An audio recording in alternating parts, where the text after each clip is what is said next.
beloved, finds us in Matthew's 8th chapter in the daily lectionary cycle. So we're beginning with verse 28, and it's Jesus heals the Gadarene demoniacs. So Jesus has come down the mountain in chapter 8.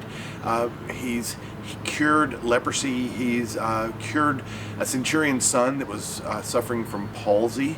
He's cured a couple other people, and then Peter's wife's mother, or Peter's mother-in-law, cures her. She gets up and ministers to them. Then he gets in a boat and he goes over and he heals the Gadarene demoniacs, or Gerasene if you're King James Version person. And so I want to talk about that. But before I do, this one today could get a little weird. And I want to say the foundation for what I'm about to say and talk about doesn't come from sort of New Age stuff or anything like that, but from the practice of the Church Fathers, from the study of being a confessor, or someone who hears confessions and gives advice, someone who gives spiritual counsel. Last time I talked about the nous, or N-O-U-S, nous. All that is sort of summed up, and there's a great textbook called Orthodox Psychotherapy, and has this idea in it, but it's also an old idea. And so you have all these, you have palsy, you have a fever, Peter's mother-in-law has a fever, you have leprosy, you have all these physical ailments. And then in the cemetery, Jesus meets two demoniacs who are so fierce no one can pass by them. And so Jesus tells them to go, and they ask if they can be cast into the swine and not destroyed completely. Jesus agrees, and they get cast into the swine from the two people, and then the swine run into the sea and are destroyed that way.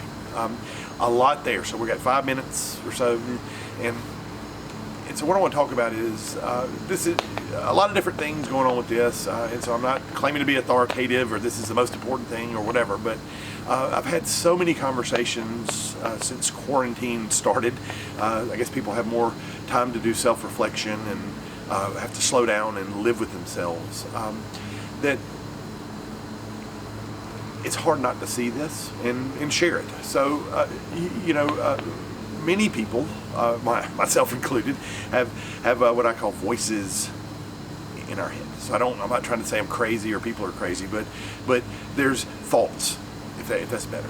Thoughts that might say, nothing you do is important. Nothing you do is worthwhile. No one cares about you. No one likes you. You're ugly. Negative thoughts. And so it is the thesis of the ancient church fathers that those thoughts, those voices within our head do not originate with us. We're not born thinking we're ugly. We're not born thinking no one loves us. We're not born thinking that we're worthless, that we're not enough. But those come from traumatic events, when we're hurt by others, when we hurt ourselves, all those kind of things. And so I want you to think about that. That Jesus healing and casting out these demons, that's a type of demon that affects many people. It's not maybe the stuff that TV movies are made of, or there won't be an Exorcist 4 or 5 or whatever number they're on, that casts out the demon that continually tells someone that no one loves them, or they're not worth love. But those voices, those thoughts are there. And how do we get rid of them? Because the problem is you start to believe them, and they become fierce and impassable. They make us believe we're somebody we're not. They make us believe things that aren't true about us. I can't tell you the number of people I've talked to that genuinely, deeply, at the core of their being, felt that they were unlovable, felt that everything was their fault, felt this, felt that. And it changed who they were, how they saw themselves, how they saw others, how they related to others. Fierce. So, what happens there?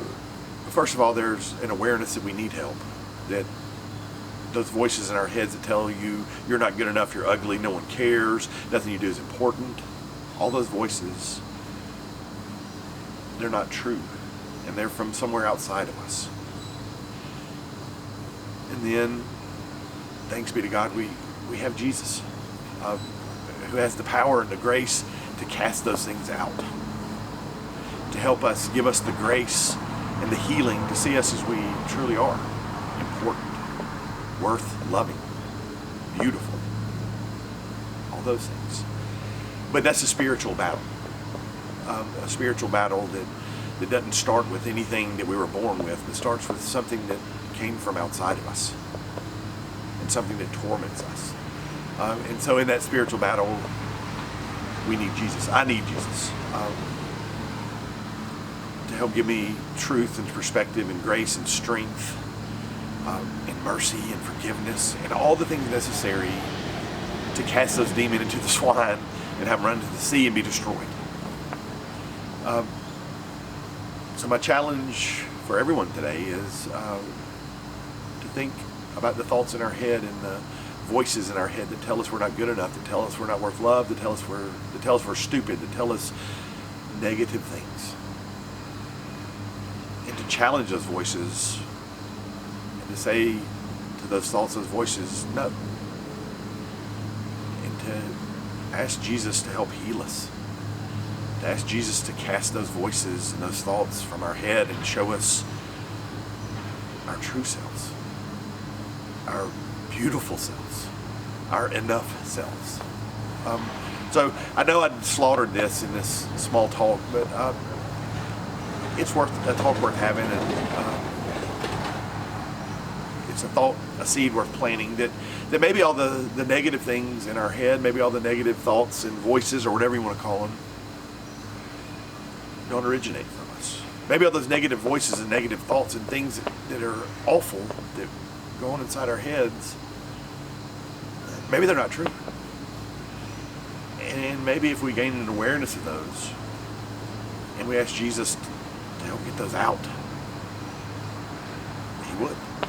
Maybe He'd give us the grace and the strength and the forgiveness and the mercy to see ourselves more truly, quiet the voices, to cast them into the swine.